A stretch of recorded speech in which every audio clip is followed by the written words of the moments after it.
Cold CEO caught his new wife beating his disabled daughter, but the maid risked everything to save him. Rosa Martinez moved through the Whitford mansion like a ghost. 28 years old, undocumented, and desperate to stay invisible. The marble floors reflected the crystal chandelier like scattered tears, each surface polished to perfection, except for the one place no one thought to look.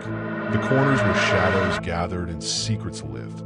Have you ever witnessed something terrible but felt powerless to speak? Hi viewers, kindly tell us where you're watching from and what time it is. Warm welcome to the family. Enjoy the story. The security footage showed a perfect family dinner at 7:43 p.m. By 8:15 p.m., the screaming had started, and the only witness was a woman they'd forgotten was even there. Have you ever witnessed something terrible but felt powerless to speak? Have you ever been invisible in someone else's home, watching secrets unfold in front of you? Do you know what it's like to clean up after horror while pretending you saw nothing? Tonight, I'm taking you inside the Whitford mansion in Atlanta, where money bought silence and power buried truth. But what the family didn't know was that their maid had eyes. She had a heart, and she had a phone. If you've ever felt invisible in someone else's home, this story will make you feel seen. Hit that like button if you're ready for a story about courage that costs everything. Now, let me take you back to where it all began. Rosa Martinez moved through the Whitford mansion like a ghost. 28 years old, undocumented, and desperate to stay invisible. The marble floors reflected the crystal chandelier like scattered tears, each surface polished to perfection, except for the one place no one thought to look. The corners where shadows gathered and secrets lived. Dinner was lovely, darling, Marcus Whitford said, kissing his wife's forehead. His Armani suit was already wrinkled from the long day running his tech empire. At 45, grief had carved lines around his eyes that no amount of success could erase. Clarissa smiled, that perfect Southern Belle smile. Travel safe, honey. Alina, and I'll be just fine. Her voice dripped sweet tea and charm, but Rosa noticed how her fingers tightened around her wine glass. 8-year-old Alina sat silent in her wheelchair, pushing mashed potatoes around her plate. The car accident 2 years ago had stolen her legs, but Rosa suspected it had stolen something else too. The child never laughed anymore, never asked questions, never did anything that might draw attention. Be good for mommy, Marcus told his daughter, but he was already checking his phone. Business always came first. Even before the accident, even before Clarissa, work was his sanctuary from feelings he didn't want to face. Rosa cleared the dinner plates, her movements careful and quiet. In houses like this, staff were supposed to be furniture, useful but invisible.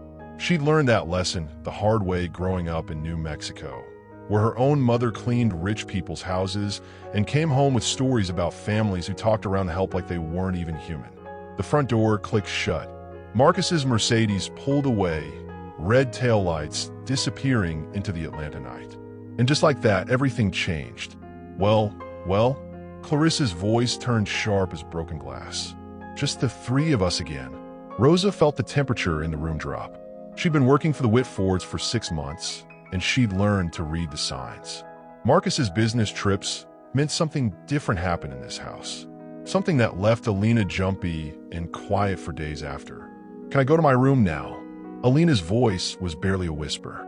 After you finish your vegetables, Clarissa said sweetly. But Rosa caught the flash of something cold in her eyes. We wouldn't want you getting sick, would we? Weak little girls need their nutrients. Rosa's stomach twisted. She'd heard those same words before, in her own childhood, when kindness became weapons and care became control. Later that night, Rosa was in the kitchen loading the dishwasher when she heard it, a sound that made her blood turn to ice. Crying, muffled, desperate crying coming from upstairs. Then Clarissa's voice, sharp and angry, "Stop that noise right now. Do you want the neighbors to hear? Do you want everyone to know what a burden you are?" Rosa's hands shook as she gripped the counter. Through the kitchen window, she could see into the living room where family photos smiled down from the mantel. Marcus and Clarissa's wedding day. Alina before the accident, running on 2 strong legs.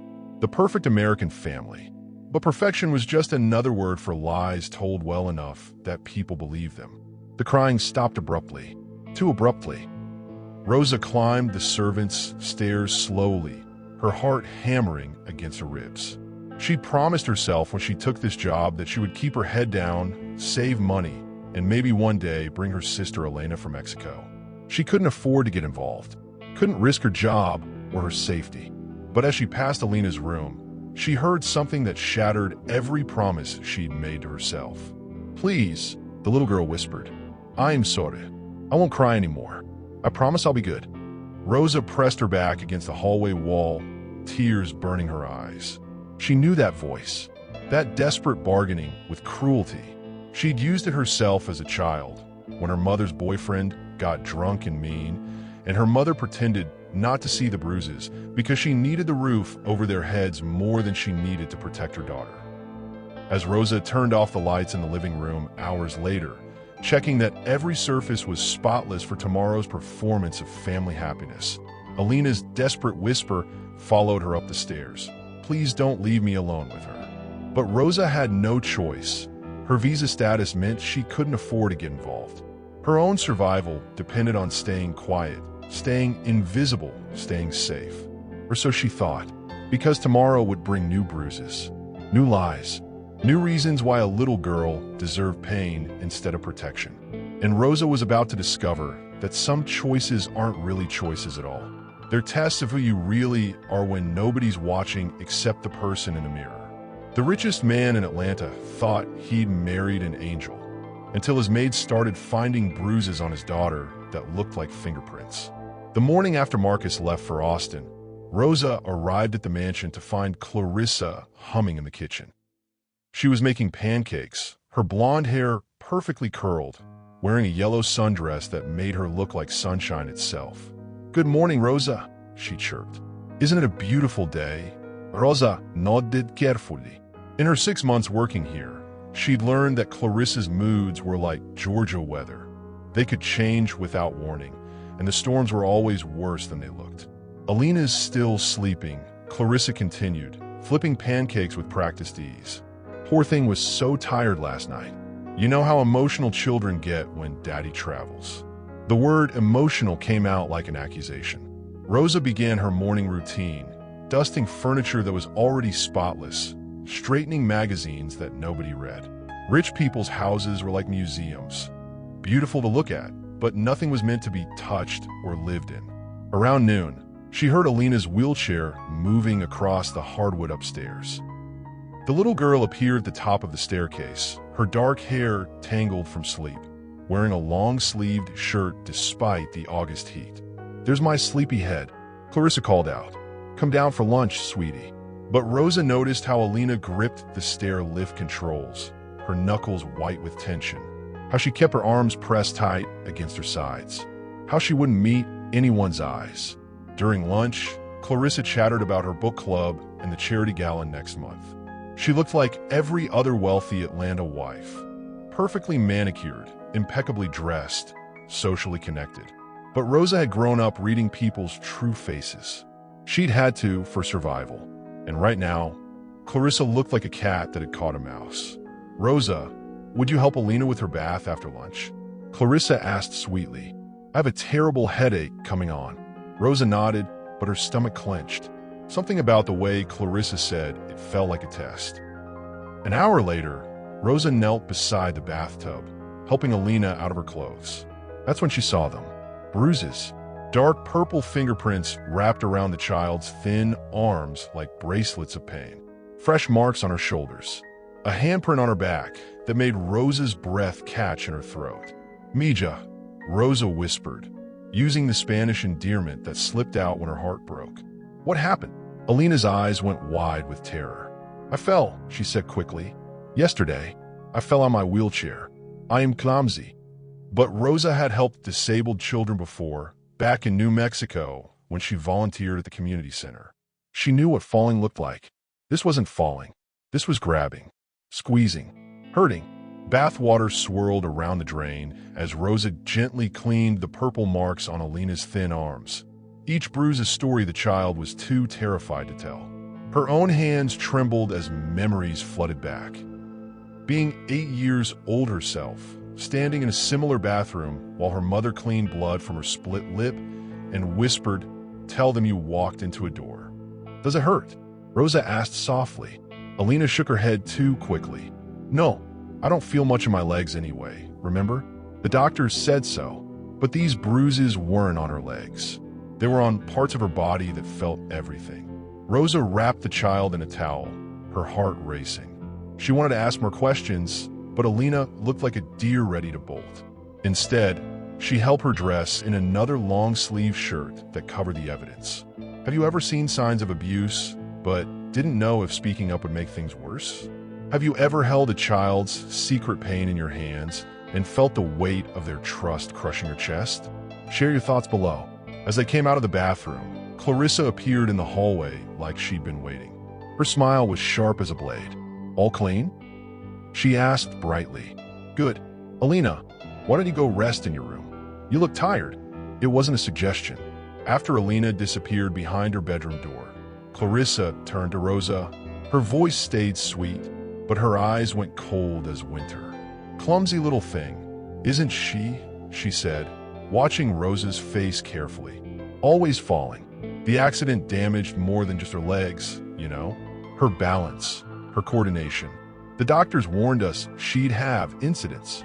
Rosa felt the threat underneath the words like a knife pressed against her ribs. "You understand accidents, don't you, Rosa?" Clarissa continued, stepping closer. "Especially for people without proper documentation.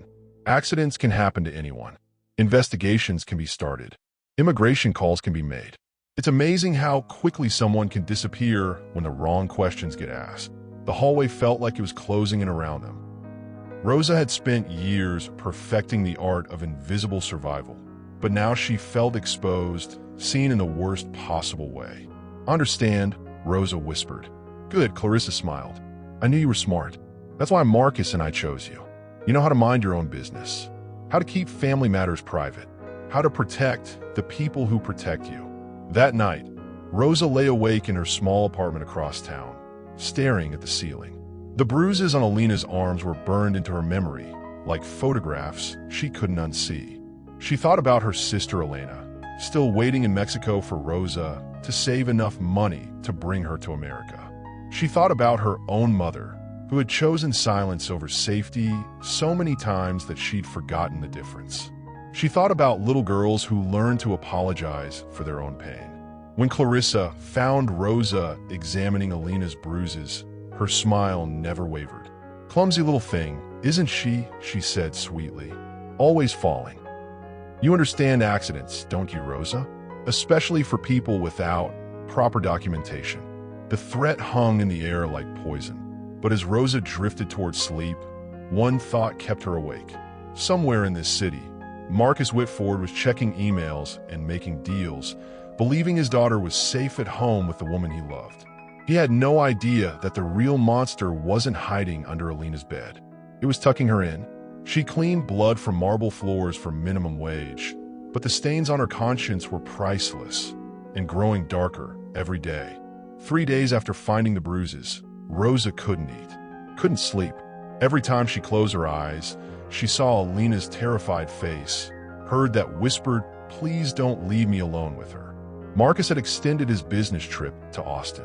Something about a merger that needed his personal attention. Which meant 3 more days of Clarissa having free reign in the house, where screams got swallowed by thick walls and expensive silence. Rosa arrived at work to find Alina sitting at the kitchen table, struggling to hold a spoon with her left hand. Her right arm hung limp at her side. "What happened to your arm, baby?" Rosa asked gently. "I slept wrong," Alina said quickly, not meeting her eyes. "Sometimes my arm goes numb. From the accident."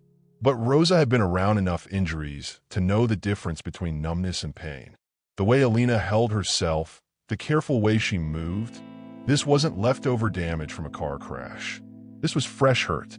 Clarissa glided into the kitchen wearing tennis whites, her hair pulled back in a perfect ponytail. She looked like she was ready for lunch at the country club, not like someone who spent her evenings terrorizing a disabled child. "Morning, ladies," she sang out. "Rosa, I need you to focus on the upstairs today. Deep cleaning.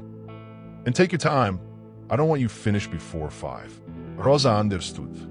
Clarissa wanted her busy and out of sight, away from Alina. The morning dragged by like a prison sentence. Rosa cleaned bathrooms that were already spotless, organized closets that were already perfect, dusted furniture that never collected dust. Rich people's dirt was different. It was the kind of mess money could hide, not the kind soap could wash away.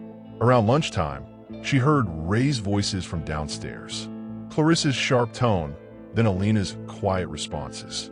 Rosa crept to the top of the stairs, her heart pounding. I said eat it, Clarissa was saying. All of it. Ungrateful little girls don't get to be picky. But it hurts to swallow, Alina whispered. My throat. Your throat is fine. You're being dramatic. Just like your father, always making excuses. Rosa gripped the banister until her knuckles went white. Through the gaps in the railing, she could see Alina at the dining room table, tears streaming down her face as she tried to force down food that clearly caused her pain. That night, Rosa sat in her tiny apartment with her laptop open, researching child protective services, legal protections for undocumented witnesses, hotlines for reporting abuse. Every website felt like a door that might slam shut the moment she tried to walk through it. Her phone rang. Elena, calling from Mexico. Rosa, you sound tired. Hermana, I'm fine. Ozalit. How's the job search going? They talked for 20 minutes about normal things. Elena's interviews, their mother's arthritis, the weather. But Rosa's mind kept drifting to a little girl who apologized for crying and learned to hide bruises on her long sleeves. After hanging up, Rosa stared at her reflection in the black phone screen. She looked like her mother. Same dark eyes, same worried expression, same hands that knew how to clean up other people's messes without asking questions. Her mother had been a good woman, hardworking, devoted, careful to stay out of trouble. She taught Rosa that survival meant knowing your place, keeping your head down, being grateful for whatever scraps you could get. But Rosa was starting to understand that her mother's goodness had a cost. Silence always did.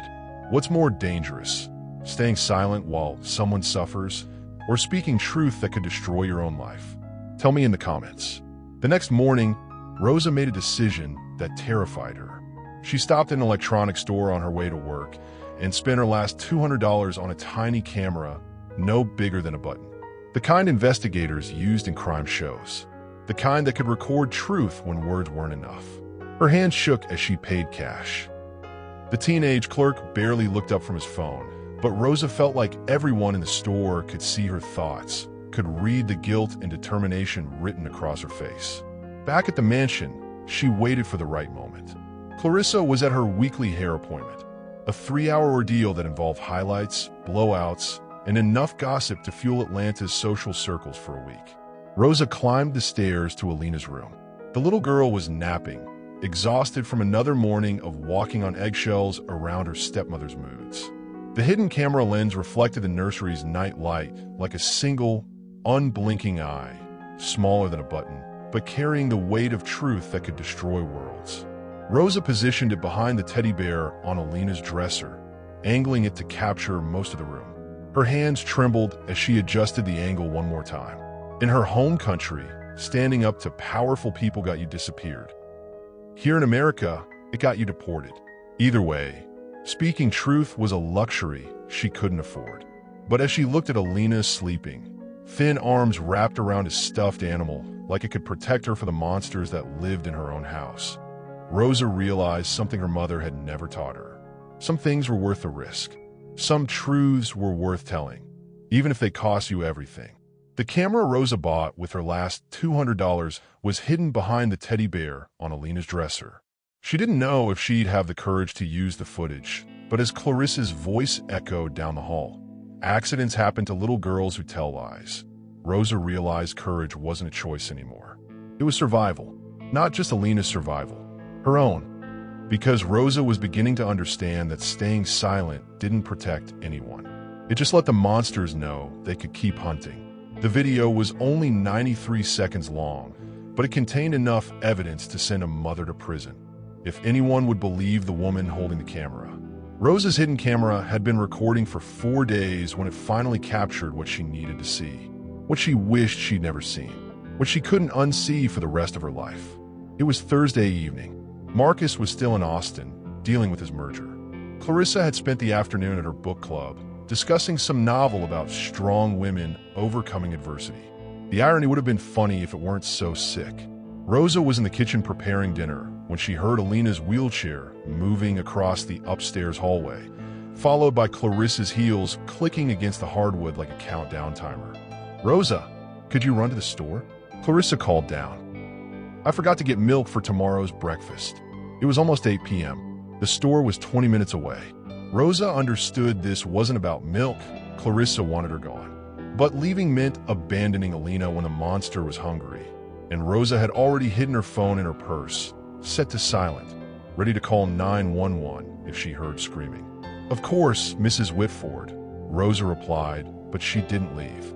Instead, she hid in the pantry off the kitchen, where she could hear everything happening upstairs through the old house's thin walls and heating vents. For 10 minutes, nothing. Then Clarissa's voice, sharp with irritation. "Put that book down when I'm talking to you." "I was just..." Alina started. "You were just what? Ignoring me? Being rude?" Clarissa's voice was rising. "After everything I do for you? After I gave up my life to take care of a broken little girl?" Rosa pressed her ear against the pantry wall, her heart hammering. "I'm sorry," Alina whispered. "I didn't mean..." The sound that came next made Rosa's blood freeze. A sharp crack, like a hand hitting skin. Then Alina's cry of pain, quickly muffled. "Don't you dare make noise," Clarissa hissed. "Do you want the neighbors calling the police? Do you want everyone to know what a burden you are?" One mistake. Rosa pulled out her phone with shaking hands. Her finger hovered over 911, but Clarissa's next words stopped her cold. "Your father doesn't want you, you know. He never did. The only reason he keeps you around is guilt. But guilt fades, Alina. And when it does, where do you think you'll end up? Foster care? Some institution where they warehouse broken children nobody wants." "That's not true," Alina sobbed. "Daddy loves me." Another slap. Harder this time. "Your daddy loves his work, his money, his new wife. You're just a reminder of his failure to protect you. Every time he looks at you, he sees the accident that ruined his perfect life." Rosa bit her knuckle to keep from screaming. The cruelty was calculated, designed to destroy a child's spirit more efficiently than any physical blow. Have you ever held evidence that could change everything but felt like no one would believe you? Drop a heart if you understand that feeling. The abuse continued for another hour. Rosa listened to every word, every slap, every broken sob from a little girl who was learning that love was conditional and safety was a lie adults told children to make them behave. When Rosa finally retrieved the camera's memory card the next morning, her hand shook so badly she could barely work the tiny device. She sat in her car in the mansion's driveway, watching 93 seconds of horror play out on her phone screen. The video was crystal clear. Clarissa, beautiful and composed, systematically destroying a child's world, slapping her for crying, twisting her words into weapons, telling her that her own father saw her as a burden.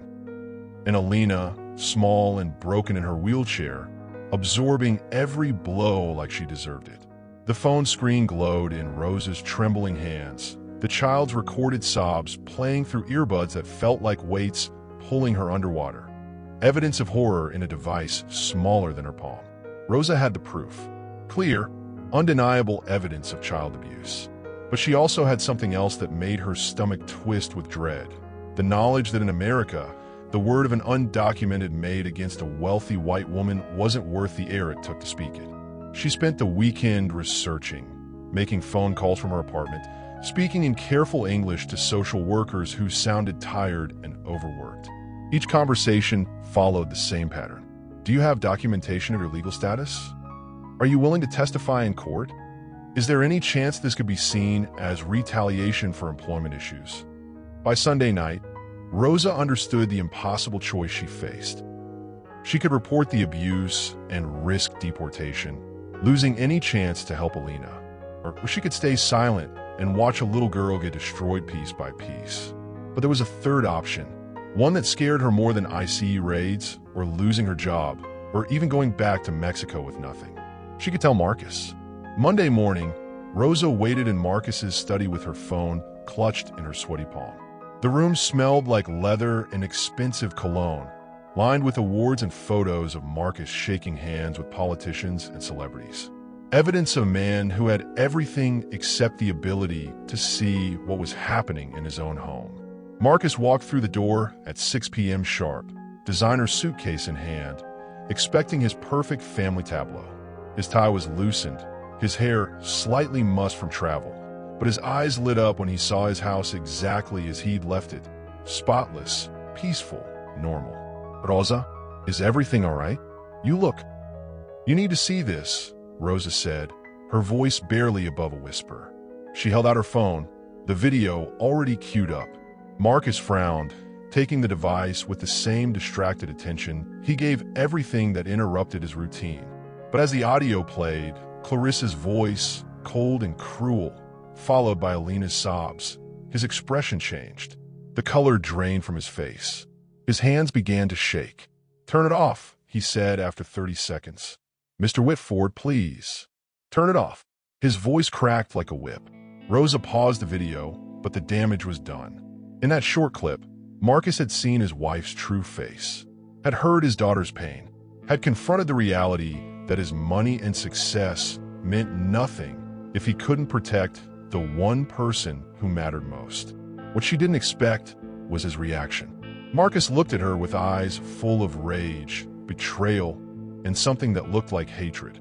"Get out," he said quietly. "Sir, get out of my house. Get out of my life. Pack your things and leave. Tonight."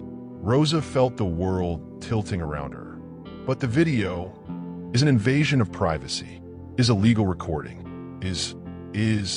He struggled for words, his face red with anger and pain. "You had no right to spy on my family, to violate our trust." And Rosa understood. Marcus wasn't angry at Clarissa for hurting Alina. He was angry at Rosa for showing him the truth. Because truth was messier than denial, harder than ignorance, more complicated than the simple story he'd been telling himself about his perfect second chance at happiness. The door slammed behind Rosa as she left the study, but not before she heard Marcus collapse into his chair, the sound of a man whose world had just crumbled around him. 20 minutes later, there was a knock on her apartment door. Rosa opened it to find Clarissa standing in the hallway, her smile as sharp as broken glass. "Hello, Rosa," she said sweetly. "I think we need to talk." He watched his daughter being tortured on camera, then fired the woman who risked everything to show him, because sometimes the truth is more terrifying than the lie. Rosa stepped back from her apartment door, every instinct screaming danger. Clarissa stood in the hallway like a predator who'd cornered her prey, perfectly dressed despite the late hour, her blonde hair still styled from whatever social event she'd attended while her stepdaughter sat alone, nursing fresh bruises. "Aren't you going to invite me in?" Clarissa asked, pushing past Rosa into the small apartment. Her eyes swept over the secondhand furniture, the photos of family back in Mexico, the modest life Rosa had built from nothing. "How cozy. What do you want?" Rosa's voice came out steadier than she felt. Clarissa perched on the edge of Rosa's sofa like a queen visiting peasants. "I want to understand why you thought it was appropriate to spy on my family, to violate our privacy, to create problems where none existed. A child is being hurt. A child is being disciplined." Clarissa cut her off. "Maybe in your culture, children run wild without consequences. But in civilized families, we teach children respect, boundaries, how to behave properly." Rosa's hands clenched into fists. Hitting a disabled child isn't discipline. It's abuse. Clarissa laughed, a sound like breaking crystal. "Abuse? Do you see any marks? Any bruises? That child has a roof over her head, food on her table, the best medical care money can buy. She has everything most children dream of. Except safety. Except love. Love." Clarissa's voice turned sharp. "I gave up my life for that child. I married a man who comes with baggage because I felt sorry for him. For her. I've sacrificed my freedom, my youth, my chances for my own children, all to play mother to someone else's broken daughter." Rosa stared at her, finally understanding. You never wanted to be a mother. I wanted to be a wife. To a successful man who could give me the life I deserved. But he came with complications. Clarissa's mask was slipping, revealing the cold calculation underneath. Do you know what it's like to pretend to love a child who destroyed your husband's ability to love anyone else? To compete with a ghost of guilt for a man's attention. So you hurt her. I teach her reality. That love is conditional. That everyone is a burden to someone. That even her own father sees her as a mistake he can't undo. Clarissa stood up, smoothing her dress. Lessons every child needs to learn eventually. Rosa felt sick. You're a monster. I'm practical. And you're about to learn what happens to people who interfere with practical arrangements. Clarissa pulled out her phone, showing Rosa a screen full of official-looking numbers. Immigration enforcement.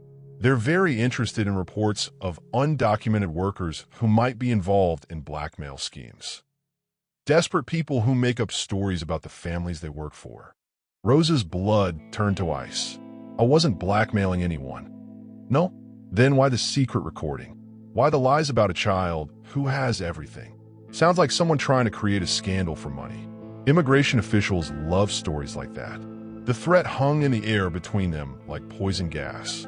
Here's what's going to happen, Clarissa continued, her voice returning to its sweet, reasonable tone. You're going to disappear. Tonight. You're going to leave Atlanta and never come back. You're going to delete that video and forget you ever worked for us.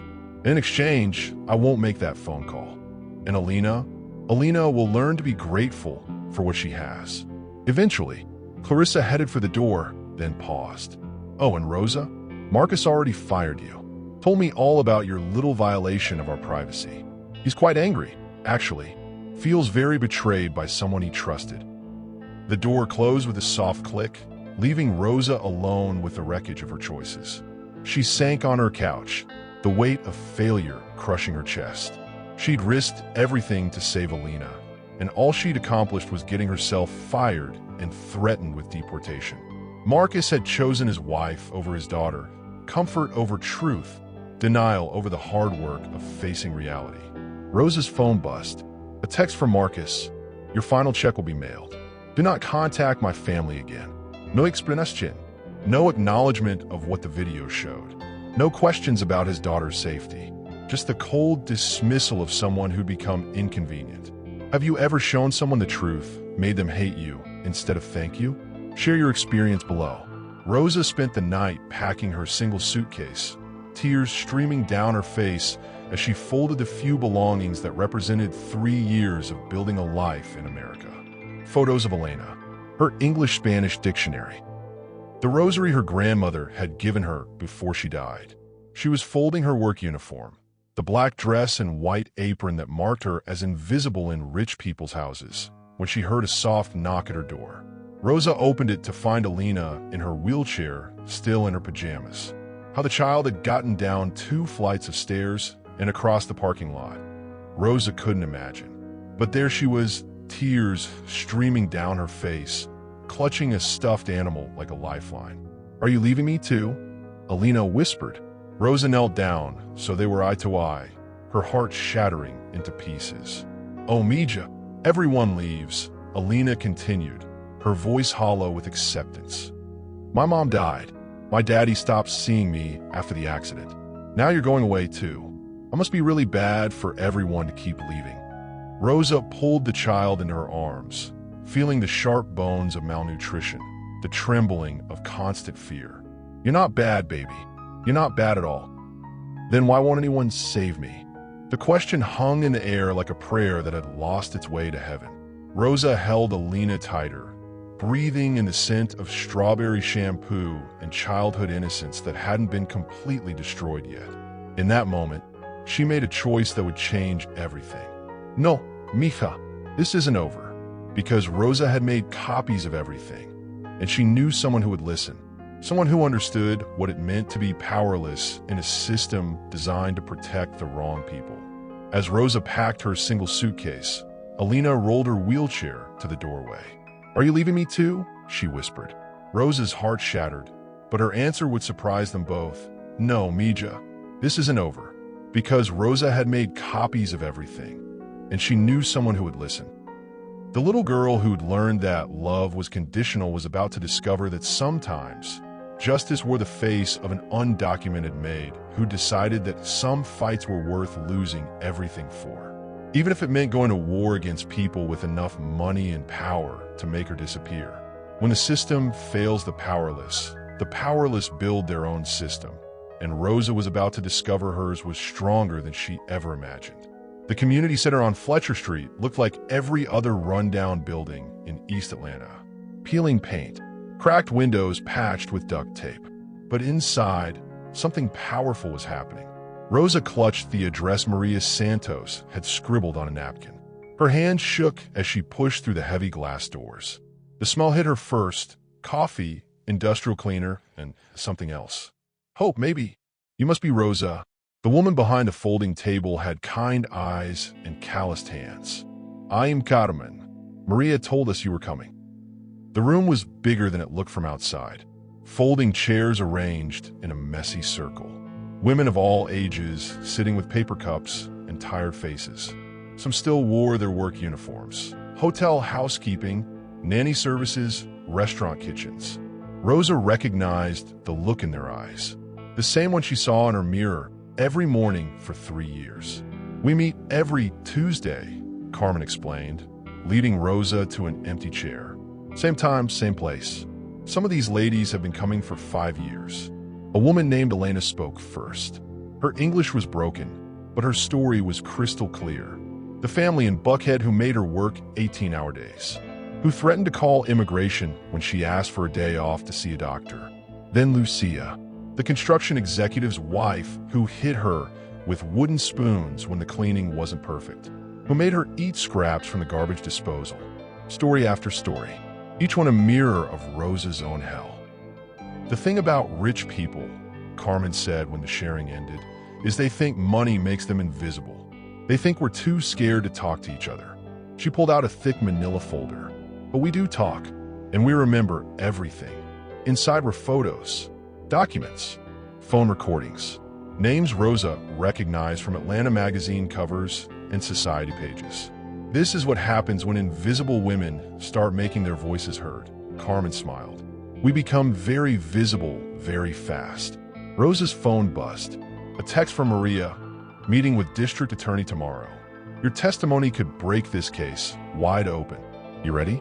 For the first time in months, Rosa typed back without hesitation, yes. That night, Rosa lay in her small apartment bed thinking about Alina, about the bruises, about Marcus firing her for telling the truth. Her phone rang at midnight. Rosa. The voice was barely a whisper. It's Alina. Rosa sat up, heart pounding. Mija, how did you get a phone? I took Clarissa's old one from the drawer. Rosa, she's getting worse. Since you left, Alina's voice broke. She says I'm the reason you got fired. She says everything that happens to me now is my fault. Listen to me, Rosa whispered fiercely. Nothing that woman does to you is your fault. Nothing. Do you hear me? Will you come back? Rosa closed her eyes. I can't come back the same way, baby. But I promise you, I'm not done fighting for you. She told Daddy she might lose the baby because of stress, because of what you did. He believes her, Rosa. He thinks you made everything up. Rosa's heart shattered and rebuilt itself in the same moment. Marcus could choose his lies. She was choosing truth. Alina, I need you to be brave just a little bit longer. Can you do that for me? I think so. Good girl. Now hang up before she notices the phone is gone. And Alina, yeah, I love you, Mija. And love doesn't give up. After Alina hung up, Rosa stared at the ceiling until dawn. Carmen's words echoed in her mind. We become very visible very fast. Tomorrow, she would meet with the district attorney. Tomorrow, she would stop being invisible. But tonight, she held on to something more powerful than fear. She held onto the voices of women who refused to stay silent. Detective Sarah Chun had seen every kind of family secret that money could hide, until she met a case where the victim's own father was the biggest obstacle to justice. The Fulton County District Attorney's office smelled like burnt coffee and broken dreams. Rosa sat in the hard plastic chair, Maria beside her, watching District Attorney Patricia Williams shuffle through papers with the efficiency of someone who'd heard every horror story twice. "This is substantial evidence," Williams said, reviewing Rose's phone videos. "But prosecuting a pregnant woman married to Marcus Whitford? That's a career-ending kind of case if we lose. What about a career-ending kind of conscience if we don't try?" Maria shot back. Detective Chun walked in carrying 2 more files. She was smaller than Rosa expected, with steel gray hair and eyes that missed nothing. "I've been investigating the Whitford family for 6 weeks, Chun said, settling into her chair. Quietly. What Rosa captured on camera matches hospital records that never quite made sense. She spread photographs across the table. X-rays, medical reports dating back 2 years. Alina Whitford has been treated for accidents 17 times since her stepmother entered the picture. 17. Falls downstairs, walking into doors, slipping in a bathroom. Rosa's stomach twisted. 17 times. The doctors noted inconsistencies, but never followed up. Rich families get different treatment. Less questions, more privacy. Detective Chun pulled out another file. Here's what's interesting. Clarissa Whitford has a history. Before she married Marcus, she worked as a nanny for 3 different wealthy families in Charleston. The room went quiet. All 3 families had accidents. Children falling downstairs, walking into glass doors. One little boy ended up in a coma. Maria leaned forward. What happened to her? Nothing. Rich families don't like scandal. They paid her to disappear quietly. She moved to Atlanta, reinvented herself as a sweet Southern belle, and found Marcus Whitford at his lowest point. Rosa felt pieces clicking together like a nightmare puzzle. She targeted him. Grief makes people vulnerable, Chun nodded. Marcus was perfect, wealthy, emotionally unavailable, too guilty about his daughter's original accident to see what was happening right in front of him. District Attorney Williams closed the files. Here's our problem. Marcus Whitford has the best lawyers money can buy. They'll destroy Rosa's credibility, question her immigration status, paint this as a disgruntled employee seeking revenge. Let them try, Rosa said quietly. Everyone looked at her. I said let them try. They can question my papers, my motives, my accent. But they can't question what's on that video. They can't question 17 hospital visits. They can't question a little girl who flinches every time an adult raises their voice. Detective Chun smiled for the first time since entering the room. There's something else. We got a warrant for the mansion's security system. Marcus thought he deleted everything, but rich people always hire the cheapest tech support. She pulled out a flash drive. 6 months of footage, audio included. Want to know what Clarissa says when she thinks no one's listening?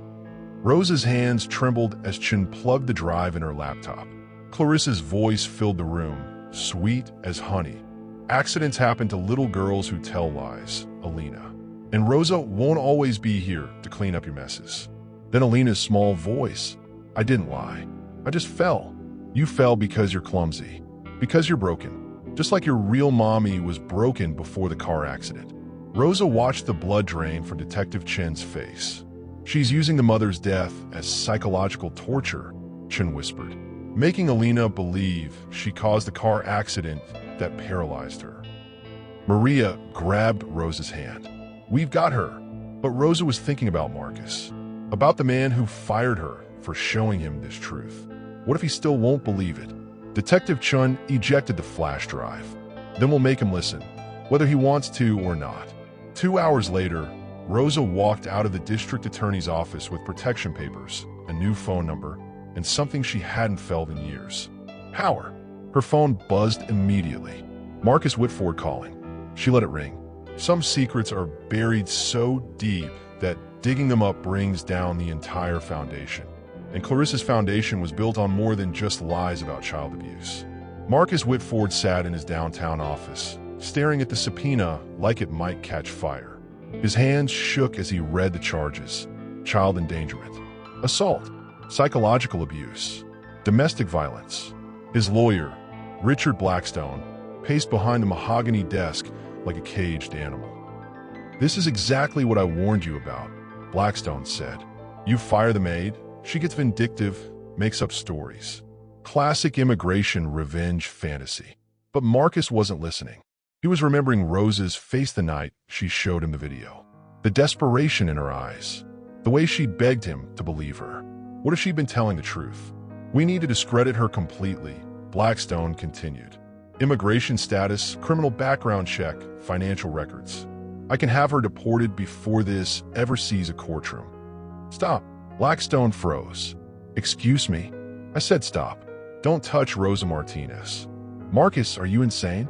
This woman is trying to destroy your family. Marcus stood up, walked to his office window. 40 floors below, Atlanta buzzed with afternoon traffic. Normal people living normal lives. When had his life stop being normal? Richard, I need you to do something for me. I need you to request copies of Alina's medical records. All of them, going back 2 years. Why would we? Just do it. 3 hours later, Marcus sat in his car outside Alina's school, reading medical reports with growing horror.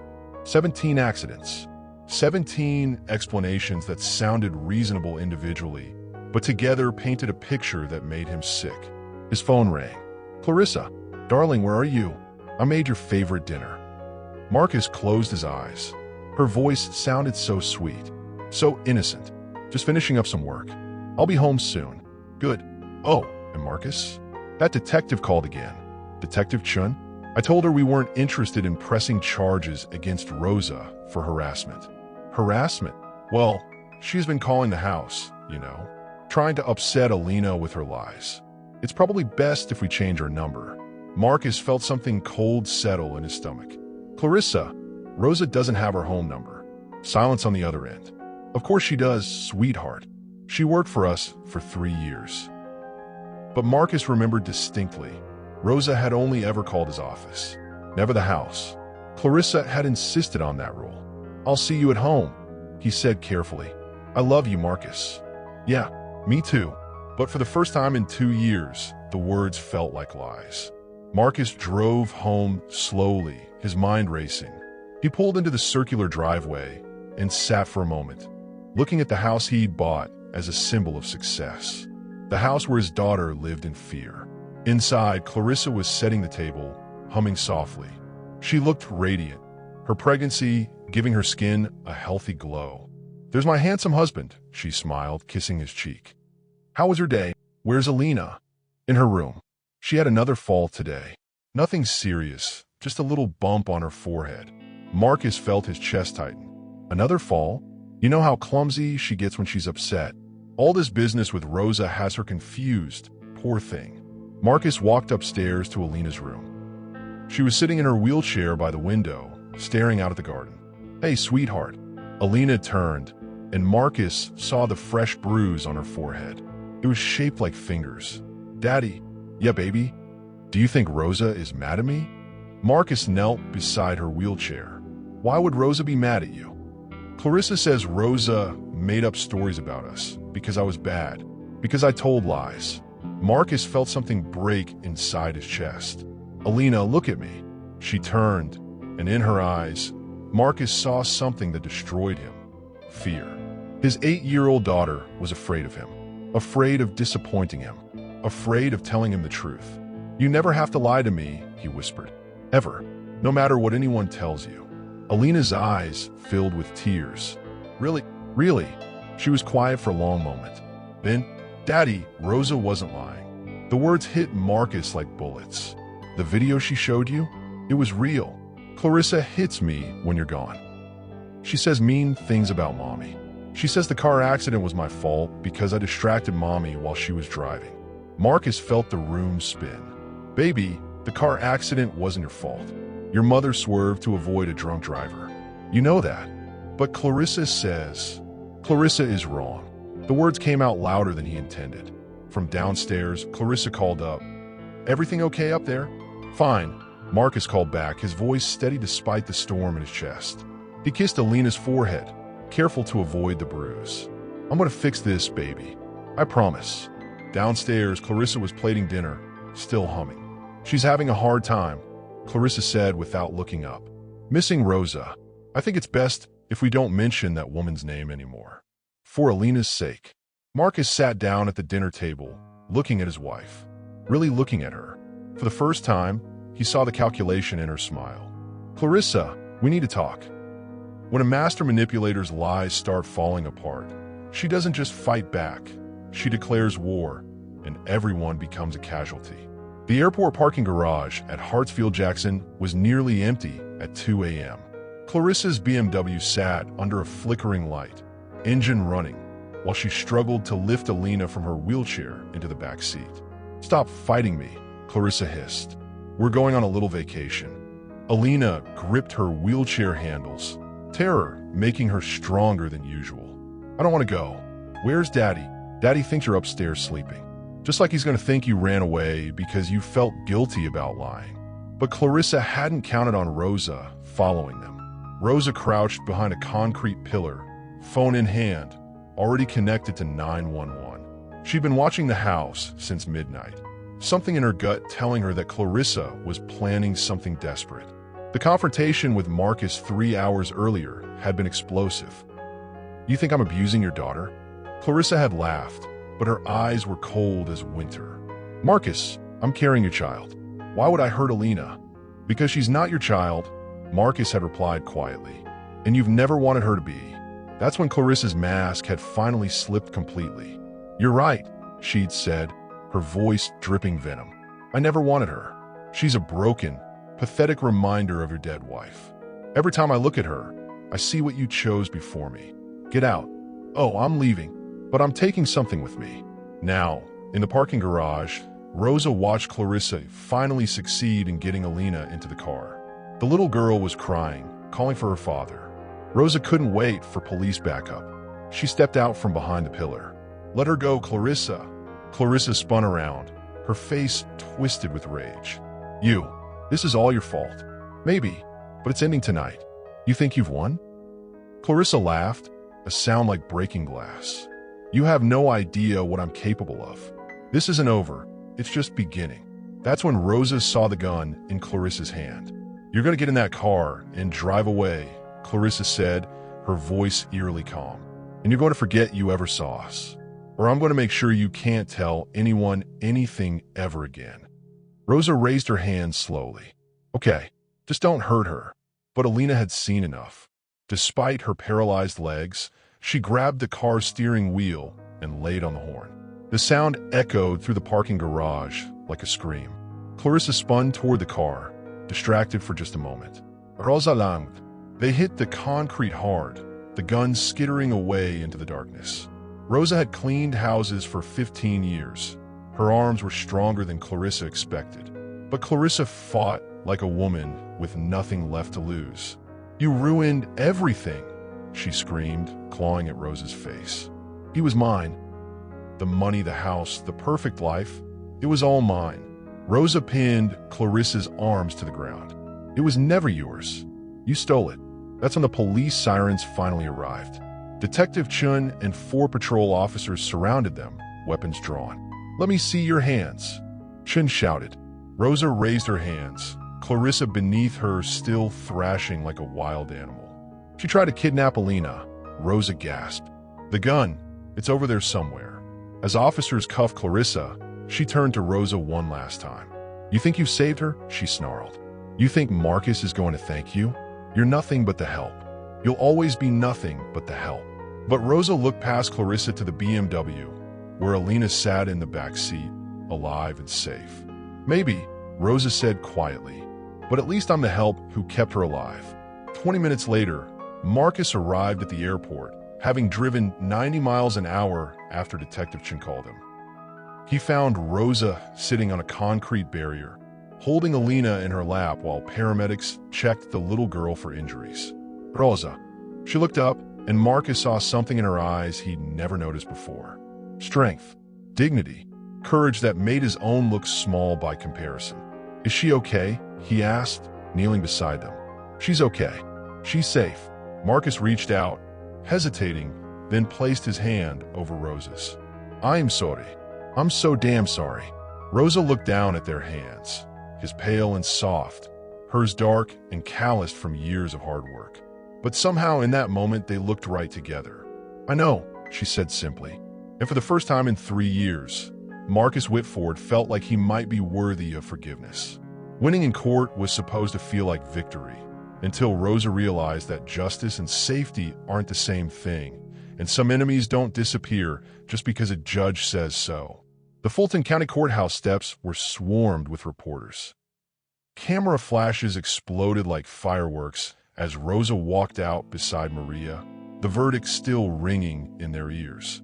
Guilty on all counts.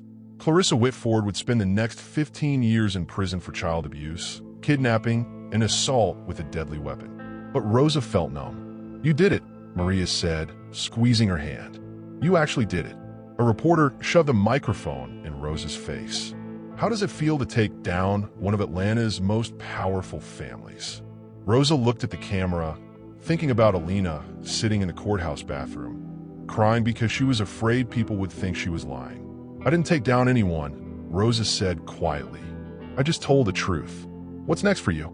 Rosa glanced back at the courthouse, where Marcus sat alone on a bench, head in his hands. His business partner had distanced himself from the scandal. Half his board of directors had resigned. The foundation he'd built was crumbling. But he'd chosen truth over reputation. He'd chosen his daughter over his wife. That counted for something. "I'm going to keep telling the truth," Rosa said, "for all the children who can't speak for themselves." That evening, Rosa sat in her small apartment, staring at the letter that had arrived that morning. Official government letterhead. Her immigration lawyer had been right. Testifying in a high-profile criminal case qualified her for a special visa. She was legal now, safe from deportation. But safety felt complicated. A knock at her door interrupted her thoughts. She opened it to find Marcus standing in the hallway, looking like he hadn't slept in weeks. "I know you probably don't want to see me," he said. "Come in." Her apartment looked smaller with him in it. He sat carefully on her second-hand couch, looking around at the simple furniture, the carefully maintained cleanliness. "I owe you everything," he said. "You don't owe me anything. Rosa, you saved my daughter's life. You risked your own safety, your legal status, your freedom, for a little girl whose father was too blind to see what was happening in his own house." Rosa sat across from him in the worn armchair she'd bought at Goodwill 3 years ago. "I did what anyone should have done, but anyone didn't do it. You did." They sat in silence for a moment. "The district attorney offered me a deal," Marcus said finally. "Immunity from prosecution in exchange for testimony about Clarissa's financial crimes. Turns out she'd been stealing from my accounts for months, planning her escape. Will you take it?" "Already did, but that's not why I'm here." Rosa waited. "I'm starting a foundation. Legal aid for domestic workers who witness abuse. Immigration assistance. Safe housing. I want you to run it." Rosa blinked. "What?" "I know it doesn't make up for what I did. Firing you, not believing you, letting that monster hurt my daughter while you're the only one brave enough to speak up. But maybe it's a start." "Marcus, I can't." "You can. You're the strongest person I've ever met. You stood up to power with nothing but truth as your weapon. You saved a child who wasn't even yours. You fought a system designed to keep you silent." Rosa felt tears threatening. "I'm just a maid." "No," Marcus said firmly. "You're the woman who taught me what courage looks like. You're the woman who showed my daughter that someone would fight for her. You're the woman who proved that dignity isn't about money or status. It's about doing what's right when no one else will." He pulled out a folder, set it on her coffee table. "The foundation papers. Your name is already on them as executive director. 6-figure salary, full benefits, complete autonomy to run it however you see fit." Rosa stared at the papers. "What?" "Because I trust you. Because Alina trusts you. And because the world needs more people like you in positions of power." Rosa opened the folder, scanning the legal documents. Her name in official type. Rosa Martinez, Executive Director, The Truth Foundation. "There's something else," Marcus said quietly. "Alina wants to know if you'll come home." "Home?" "The mansion feels like a tomb without you. Alina asks for you every day. She says the house doesn't feel safe unless you're there." Rosa looked up at him. "Marcus, I can't just go back to being." "Not as a maid," he said quickly. "As family. As the woman who saved us both." The word family hung in the air between them. "I don't know if I can trust you," Rosa said honestly. I know. I don't know if I could trust myself, but maybe we could figure it out together. Rosa thought about Alina, alone in that big house, probably sitting by her window, waiting. Can I think about it? Marcus stood up. Take all the time you need. The foundation paperwork is yours either way. You've earned it. As he reached the door, he turned back. Rosa, thank you for seeing her when I couldn't, for being brave when I was a coward, for never giving up. After he left, Rosa sat holding the foundation papers, thinking about the women at the community center, about Carmen's words. We become very visible very fast. She was visible now, legal, safe, powerful, but most importantly, she was free to choose. For the first time in her life, Rosa Martinez could choose her own future, and she knew exactly what that future looked like. Winning in court was supposed to feel like victory, until Rosa realized that justice and safety aren't the same thing, and some enemies don't disappear just because a judge says so. The courthouse steps were flooded with reporters and camera flashes, but Rosa felt like she was walking underwater. Sound muffled, movement slow, as if reality hadn't quite caught up with relief. Maria's hand squeezed hers as microphones thrust toward their faces. Ms. Morales, how does it feel to know your testimony saved a child's life? Rosa stopped, her voice steady despite the chaos. It feels like doing what anyone should do. Alina deserves someone to believe her. Every child does. Behind the crowd, Marcus waited by his black sedan, his expression unreadable. When their eyes met across the sea of reporters, something passed between them. Not gratitude, but recognition. They'd been through hell together, and somehow they'd both survived. 3 weeks later, Rosa's immigration attorney called with news that made her sit down hard on her apartment steps. Special visa approved, he said, his voice bright with disbelief. You're legal now, Rosa. Permanent résident status. The judge cited your extraordinary courage in protecting an American child. Rosa stared at the document in her hands, the government seal making everything real. After 15 years of looking over her shoulder, she could finally breathe. But freedom came with its own weight. Now what? The answer came in an envelope slipped under her door at midnight. No return address. Inside, a single photograph. Alina at her new school, backpack slung over her shoulder, completely unaware she was being watched. The image was taken from across the street, through a telephoto lens. Professional, calculating. Rosa's blood turned to ice. Clarissa was in prison, but her reach extended far beyond those walls. Money could buy anything, including freedom for the right price or revenge from the inside. She called Maria immediately. We have a problem. I'm coming over. 20 minutes later, Maria burst through Rosa's door, still in her pajamas, hair wild. The sight of her, fierce and protective and beautiful in her urgency, made Rosa's heart skip despite the fear.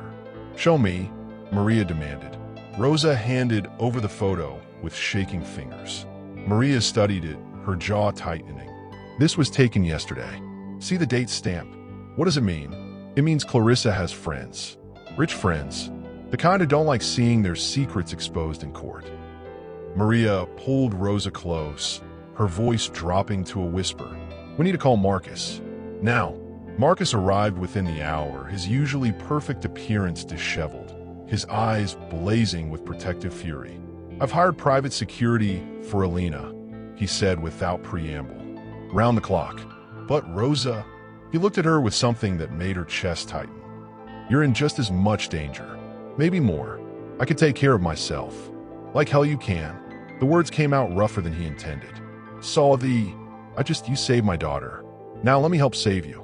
Rosa studied his face, seeing past the CEO mask to the father underneath, guilt-ridden, desperate to make amends. What are you suggesting?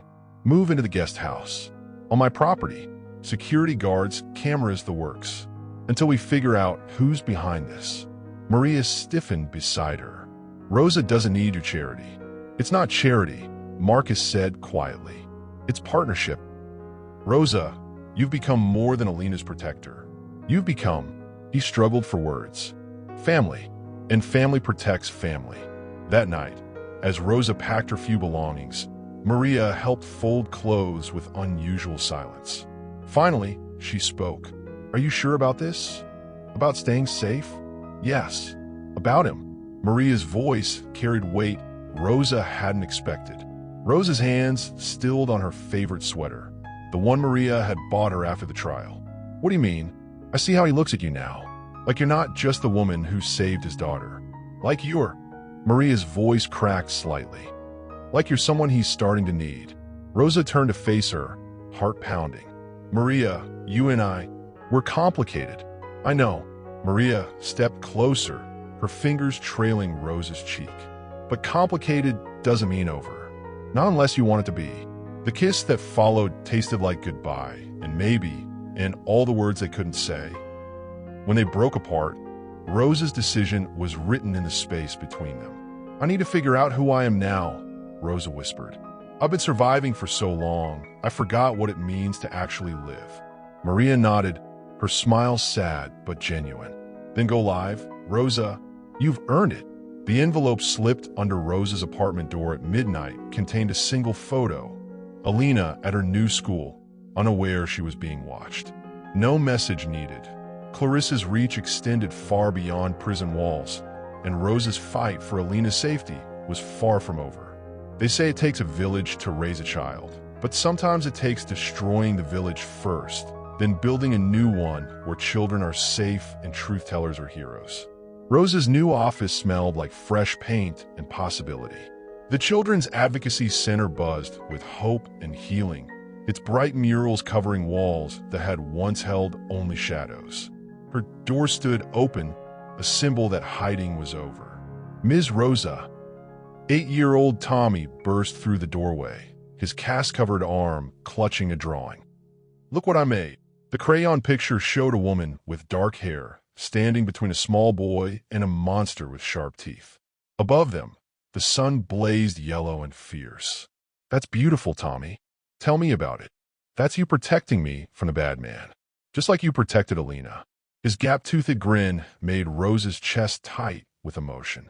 "My mom says you're a superhero, but you don't wear a cape. Your mom is very smart." Tommy skipped away, leaving Rosa staring at the drawing. 6 months since the trial, and children were still finding their voices because she'd found hers first.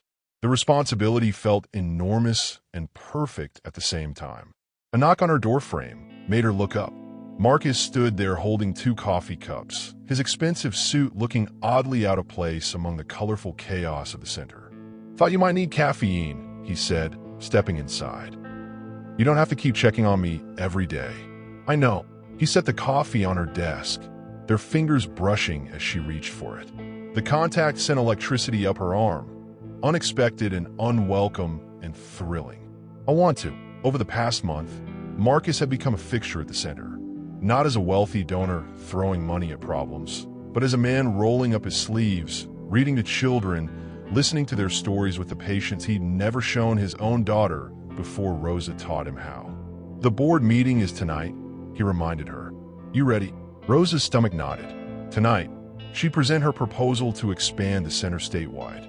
Her vision, her leadership, her voice carrying weight she'd never imagined possible. What if they say no? Then we find another way. Marcus's certainty was absolute. "Rosa, you've changed more lives in 6 months than most people manage in a lifetime. They'd be idiots to say no." His faith in her was intoxicating and terrifying. When had his opinions started mattering so much? That evening, the boardroom filled with Atlanta's most influential citizens, judges, politicians, business leaders. A year ago, Rosa would have been invisible to them, someone who cleaned their offices after hours. Now she stood at the head of the polished table, her voice steady as she painted her vision. "Children are dying in silence because the adults who should protect them are the ones hurting them. We can't save them all, but we can make sure the ones who escape have somewhere safe to land." The questions came fast and sharp. Funding concerns, liability issues, political ramifications. Rosa answered each one with facts and passion, her confidence growing with every exchange. When the vote came, it was unanimous. Afterward, Marcus found her on the building's roof terrace, staring out at the Atlanta skyline. The city lights twinkled like earthbound stars, each one representing lives she might touch, children she might save. "How does it feel?" he asked, joining her at the railing. "Overwhelming, wonderful, terrifying." She turned to look at him, this man who'd become something she couldn't quite name. "Thank you for believing in me before I believed in myself. Rosa." His voice was rough with something that made her pulse quicken. "What's happening between us?" The question hung in the night air like a challenge. Rosa felt the weight of choice, safety or risk, the known or the unknown, the life she'd built carefully or the one beckoning beyond the edge of her comfort zone. Before she could answer, his phone buzzed with an emergency alert. The message made his face go white. "Clarissa found dead in cell. Apparent suicide. Note left behind." The phone call came during Alina's birthday party. Clarissa had been found dead in her cell, apparent suicide. But the note she left behind wasn't an apology. It was a map, leading to secrets that would shake the foundations of Atlanta's most powerful families.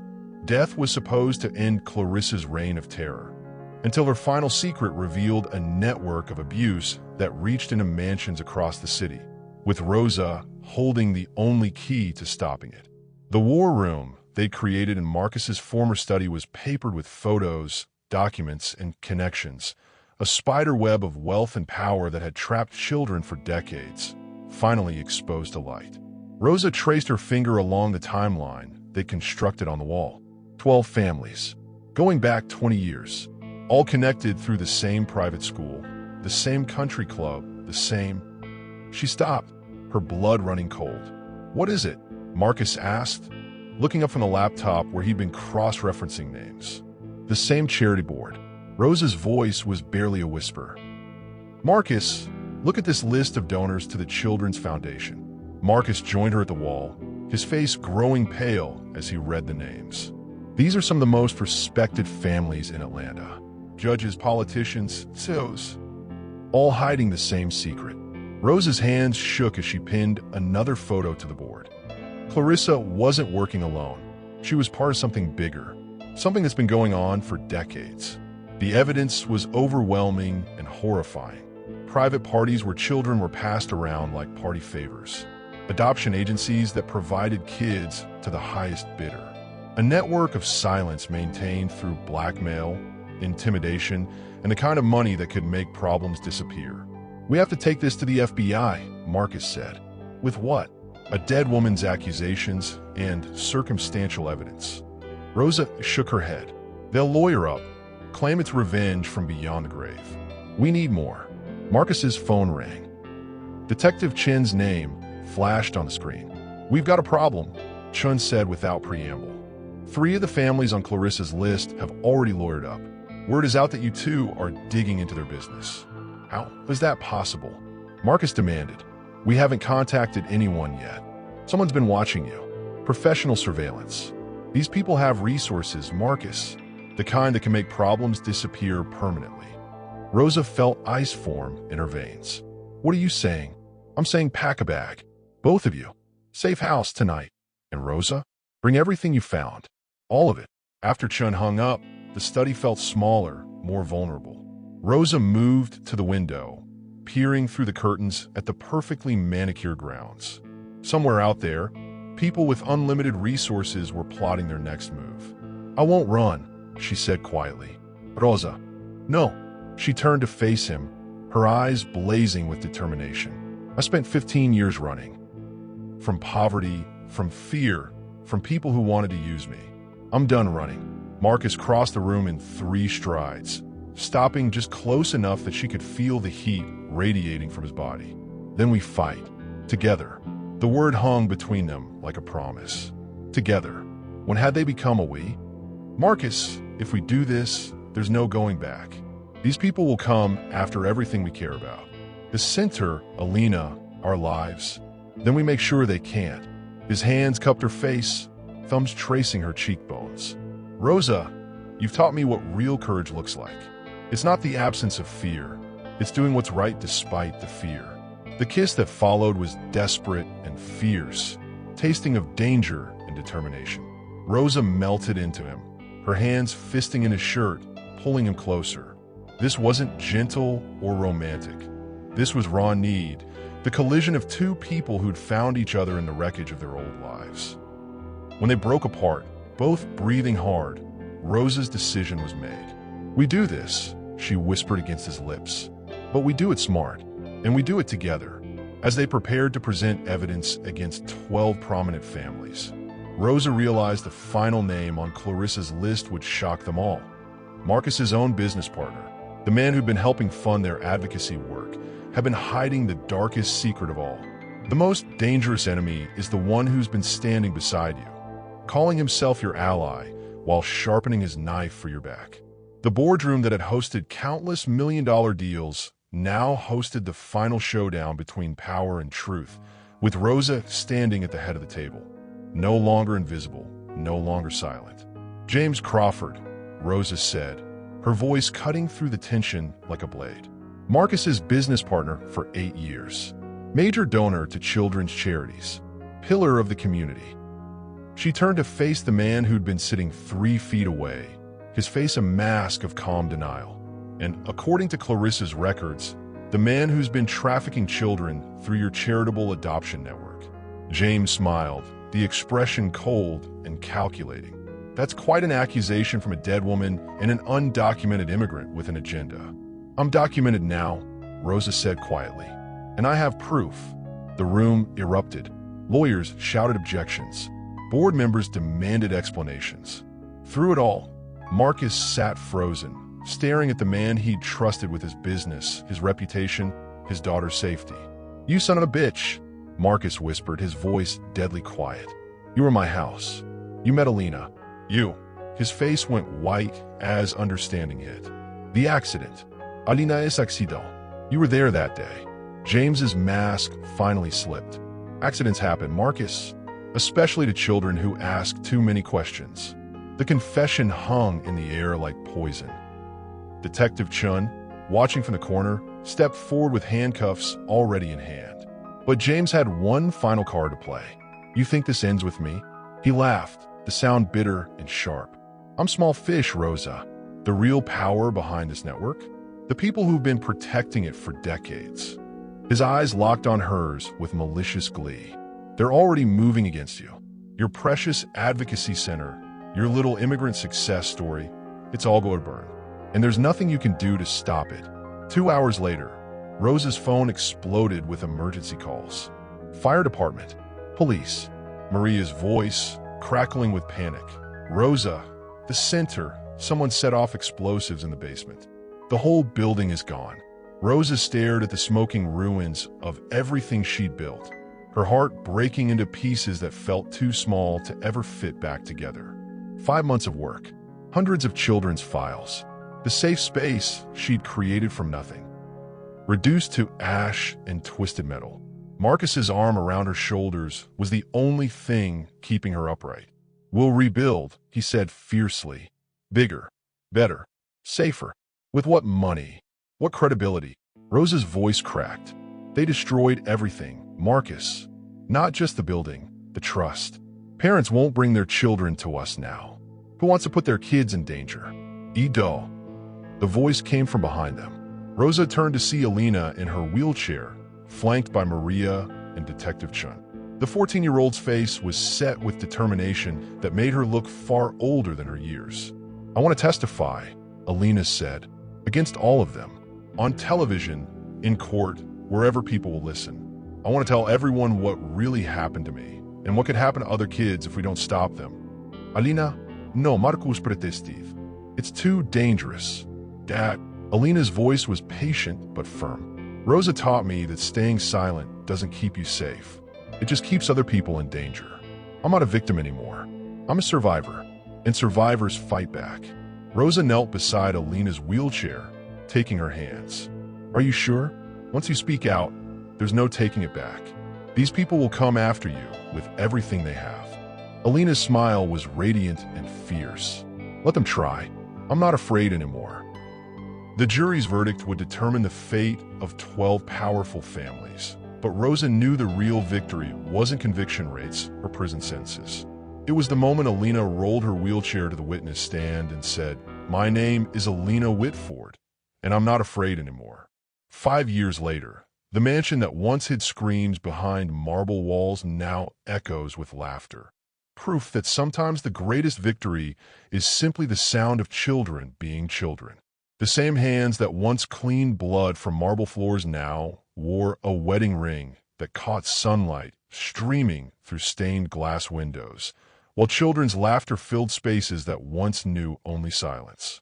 Rosa adjusted her veil in the community center's makeshift bridal room, her reflection showing a woman she barely recognized from 5 years ago.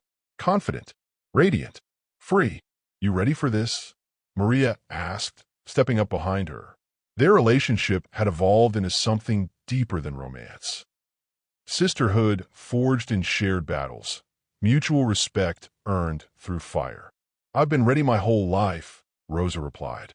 "I just didn't know it until now." Through the doorway, she could see the main hall transform for the wedding. Not the fancy Atlanta venue Marcus had initially suggested, but the heart of the community she'd helped rebuild.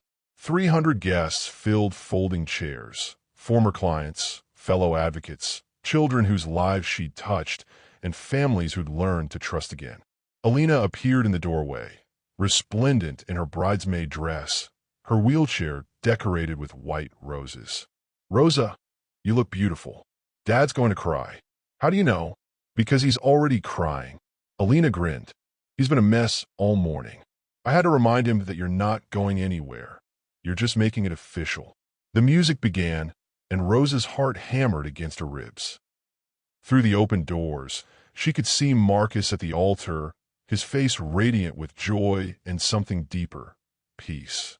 The guilt that had haunted him for years had finally lifted, replaced by purpose and genuine happiness. As she walked down the aisle, Rosa's mind flashed through the journey that brought them here. The terrified maid who'd hidden cameras to protect a child. The courtroom testimony that changed everything. The advocacy center rising from ashes. The network of predators finally brought down. The love that grew not from rescue, but from recognition. Two people who saw each other's strength and chose to build something beautiful together. The vows they exchanged were simple, powerful, real. "Rosa," Marcus said, his voice steady despite the tears on his cheeks. "You taught me that love isn't about saving someone. It's about standing with them while they save themselves. You are my partner, my equal, my home." "Marcus," Rosa replied, "you saw my worth before I knew it myself. Not as someone to be pitied or protected, but as someone to be respected. You are my choice, my teammate, my family." When a minister pronounced them husband and wife, the cheer that erupted could be heard 3 blocks away. Later, as the reception wound down and guests began to leave, Rosa found herself on the same rooftop terrace where everything had changed between them. The Atlanta skyline glittered before them, but no longer felt like a collection of strangers' lives. It felt like home. "Any regrets?" Marcus asked, pulling her close. Rosa considered the question seriously. 5 years ago, she'd been invisible, powerless, afraid. Now she ran the largest children's advocacy network in the Southeast, testified before Congress regularly, and had a husband who saw her as an equal partner in everything they built. "Just one," she said finally. Marcus's face clouded with concern. "What?" "I regret that it took me so long to realize I was worth fighting for." She turned in his arms, her hands framing his face. "But I'm grateful every day that you helped me figure it out." The little girl who once whispered, "Please don't leave me alone with her," now stood at the altar as Rosa's maid of honor, radiant and strong, living proof that the right person's courage can change everything. So what would you do if speaking up meant risking everything you had? Would you stay silent to stay safe? Or would you fight for someone who had no voice? Tell me in the comments what courage looks like to you. If this story made you believe in the power of ordinary people to do extraordinary things, smash that like button. Subscribe for more stories that prove love isn't just about romance.